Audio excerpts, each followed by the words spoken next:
chronique. De quoi allons-nous parler? Rosso. C'est un boys love des éditions Anna Collection qui est sorti en 2022 au Japon et en 2023 pour la France. Et la mangaka n'est autre que Ame no Jiji.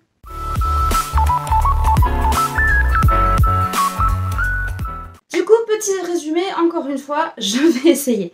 Donc on est dans un monde relativement contemporain où humains, vampires et loups-garous, j'aurais tendance à dire occultes, essayent de vivre ensemble. Dans ce monde, en fait, qu'à partir du moment où on est un loup-garou, on doit s'enregistrer, je crois que c'est au sein de, enfin pas de la mairie, mais enfin bref, à l'administration. Parce qu'en gros, les loups-garous se nourrissent de sang. Et donc en fait, pour éviter que les loups-garous s'attaquent aux humains, l'État leur donne des poches de sang. Le problème, c'est que ça entraîne quelques petits soucis, c'est le cas de le dire, parce que vous avez donc les loups-garous qui sont recensés, donc qui eux ont leur poche de sang, etc. Mais vous avez ce qu'on appelle les loups-garous du coup illégaux, qui eux par contre, soit tuent, soit en fait braquent des banques de sang tout simplement pour pouvoir se nourrir. Dans ce monde un peu particulier, mais ça je vous en dis plus dans mon avis, on va suivre les aventures de Rosso, qui est un loup-garou de type chien. Vous allez me dire pourquoi.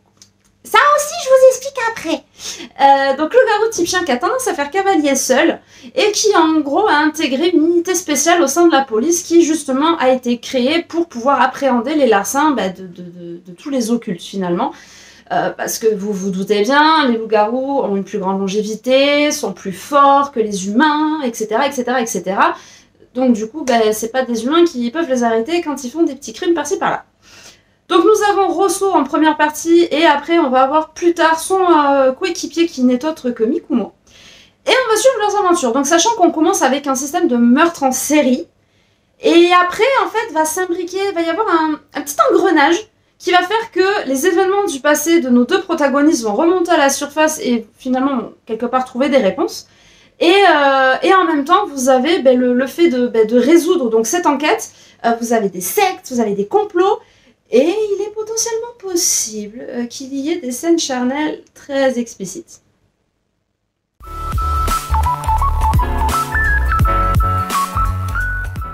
Donc on va poursuivre avec mon avis. Comme je vous ai dit, il y a des petites choses qui me chagrinent un peu. Je suis une énorme fan d'occulte, et le fait que tout soit mélangé comme ça m'a un petit peu gênée, parce que des loups-garous qui boivent du sang, bon, à la limite, en fonction des légendes, etc., ok, ça existe. C'est juste que, contrairement au vampire qui va vider un être humain de son sang, le loup-garou va tout bouffer, va dégommer le corps, ok, il n'y a pas de souci. Je veux bien, oh, ok. Des loups-garous transformés en loups-garous, enfin des humains transformés en loups-garous par des vampires, ou alors des loups-garous de naissance. Alors, loups-garous de naissance, encore une fois, je suis ok. Des vampires qui transforment des humains en loups-garous, surtout qu'en fait, dans l'histoire, apparemment, un vampire transforme fatalement en fait un humain en loup-garou, et c'est juste s'il y en a un qui est dysfonctionnant, en fait, qui va récupérer le gène vampire. En gros, les vampires, ça ne se crée pas comme ça, et sont des divinités, plus ou moins. Donc déjà, ça m'a un peu chagriné. J'étais là, bon, ok, on va faire avec. Mais il y a un truc qui me perturbe, c'est que loup-garou, c'est écrit dedans, loup. Donc, on va m'expliquer comment on peut... Le truc qui m'a le plus gêné, ce sont ceux qui sont qualifiés de loups-garous parce qu'ils vomissent des fleurs, ou alors parce qu'ils font des toiles d'araignée, ou parce qu'ils se transforment en chauve-souris. Ce qui se transforme en chauve-souris, c'est les vampires, c'est pas les loups-garous. Voilà. Et ça, j'avoue, ça m'a fait tilt. Donc, si vous êtes tatillon comme moi, ça risque légèrement de vous agacer. Mais, je tiens quand même à dire un énorme mais. Ce qu'il faut savoir aussi, c'est que malgré ces petites adaptations très personnelles à la mangaka, l'histoire tient vraiment bien la route, surtout pour un boys love en one shot, je tiens à le préciser.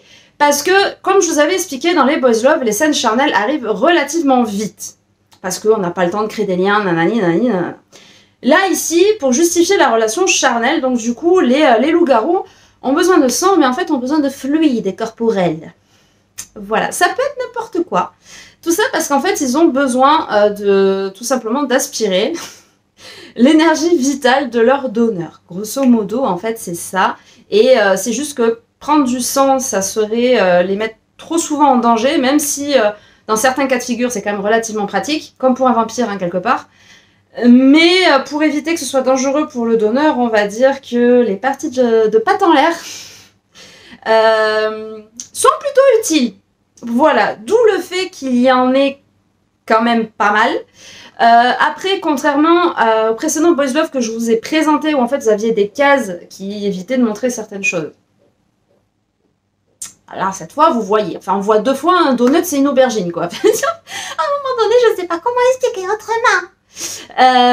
En plus de ça, comme je vous avais expliqué aussi, parce que vous avez plusieurs types en fait de censure sur les Boys Love. Donc soit vous avez les images qui fait qu'on ne voit pas les services 3 pièces, ou alors vous avez un système de gommage. Là ici en fait vous avez le service 3 pièces qui est dessiné, c'est juste que c'est comme si à la gomme on avait fait des petits traits comme ça pour gribouiller. Voilà, en gros. Mais on voit bien ce que c'est quoi. Voilà, je vais pas vous mentir. Donc ça, pour s'initier au Boys Love, celui-là ne me semble pas être le meilleur manga. Voilà, c'est pour moi... Enfin, faut avoir un certain âge surtout, voilà. Autant il y en a à partir de 16 ans, bon ça peut aller. Après, je suis peut-être vieux jeu de ce côté-là, mais là, celui-là, c'est vraiment un 18+, pour le coup. Même si en soi, il n'y a rien de bien choquant. J'ai lu des mangas avec des trucs bien pires que ça. Largement pire d'ailleurs. Mais voilà. Cependant, ce qui est aussi cool à noter, c'est que les relations charnelles ne sont pas la base même en fait du manga. Même s'il y a un truc un peu fun à la fin sur le dernier chapitre qui est assez enfin, moi, qui m'a fait rire en tout cas personnellement. Une situation un petit peu cocasse.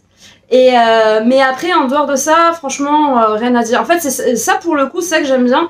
C'est que on a vraiment cette histoire qui est privilégiée et en fait c'est tellement rare d'avoir ce côté police et thriller. Je crois que le meilleur que j'ai lu dans le domaine en tout cas c'était c'est In This World, qui n'est pas terminé, qui d'ailleurs est en 4 tomes actuellement.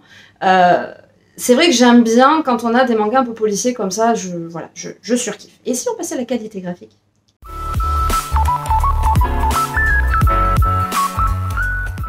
On passe du coup à la qualité graphique. Comme je vous l'ai évoqué précédemment, attention, scène charnelle. Et comme je vous l'ai dit, on n'est pas dans la censuration. Pas du tout, pas du tout. Enfin, dans la censure tout court d'ailleurs. C'est relativement explicite. Après, c'est vrai qu'il y a ce système de consentement qui est très agréable à lire. Surtout pour un boys love. Puis, il y a des trucs qui sont fun. Voilà, en vrai, j'aime bien. Enfin, graphiquement, en tout cas, sur ça... C'est nickel. Après, les dessins, il y a un truc auquel je suis sensible, c'est que les dessins me font vraiment penser à ceux de Bloody Mary, et donc du coup de Ballade Opéra. Il y a vraiment cette finesse dans les traits. En plus, ça, les personnages sont de jeunes éphèbes qui sont très mignons. Ils ont un peu une apparence un peu juvénile.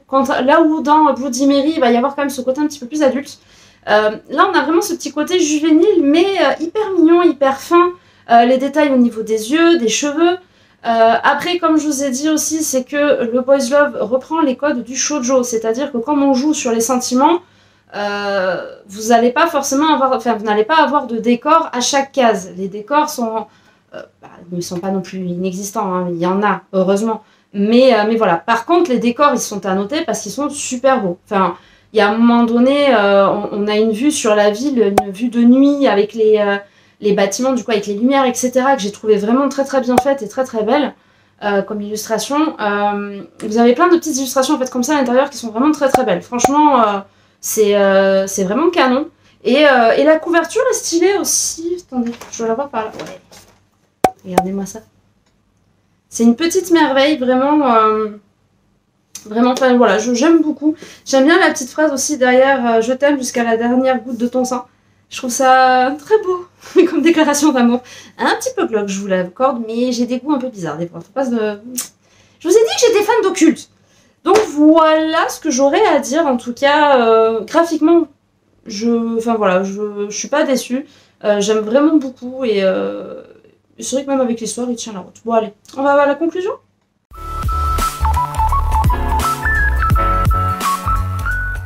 Du coup, petite conclusion, donc vous l'aurez compris, même si c'est un one-shot, pour le coup, je l'ai beaucoup apprécié. D'habitude, ce que je n'aime pas dans les one-shots, c'est qu'on n'a pas le temps de s'attacher au personnage. Et c'est vrai que là, on n'a pas non plus un temps de ouf pour le faire. Cependant, le fait qu'il y ait des flashbacks sur chacun des persos, enfin, chacun des 2 persos principaux en tout cas, aide à ce que vraiment on s'attache à eux et à leur histoire. Et c'est... on est entraîné. Voilà, c'est vraiment... on est... c'est un bon one-shot pour le coup, un bon boys love. très très bien entre deux séries, comme je vous l'ai dit, moi ça me sert juste à décompresser, ou alors quand j'ai pas trop le temps.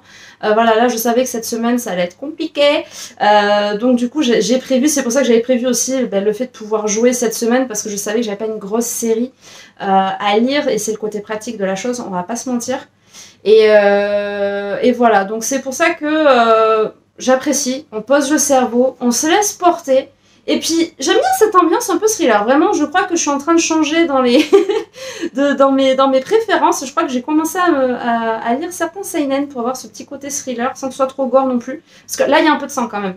Je tiens à vous le dire, hein. Vous pensez bien, vampire, loup-garou, voilà, il y a du sang. Hein. Donc voilà. Et je pense avoir fait le tour de cette œuvre.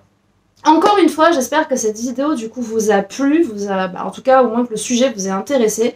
J'espère que le manga vous intéressera aussi. Si vous l'avez déjà lu, n'hésitez pas à me laisser des petits commentaires. Je réponds, surtout que j'adore vous lire en fait. Voilà, et puis quand j'ai des personnes en fait qui répondent à ce que je dis, etc. J'aime beaucoup parce que leurs commentaires permettent d'ajouter en fait une plus-value au contenu que je vous donne. Et ça c'est hyper cool. C'est un travail d'équipe hein, finalement, parce que c'est pas ma chaîne, c'est notre chaîne, mine de rien. Même si c'est moi qui décide des vidéos, c'est notre chaîne. Et du coup c'est vraiment cool quand vous partagez, quand on peut échanger comme ça ensemble.